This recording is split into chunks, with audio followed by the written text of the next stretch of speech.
தூங்குற சம்பளம் போட்டுக்கிட்டு உட்காந்து தூங்குறாரு அப்படின்னு சொன்னால் அதை கொண்டு ஒது முறியாது.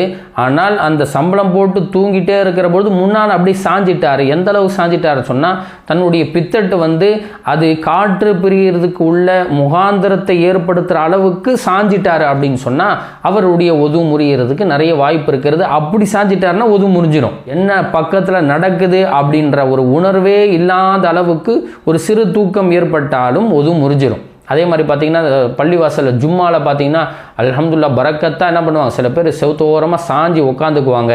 சாஞ்சி நீங்கள் தூங்கிட்டீங்க அப்படின்னா கண்டிப்பாக ஒது முறிஞ்சிடும். அவர் ஜும்மா அன்றைக்கி போய் ஒது செஞ்சுட்டு தான் வரணும்.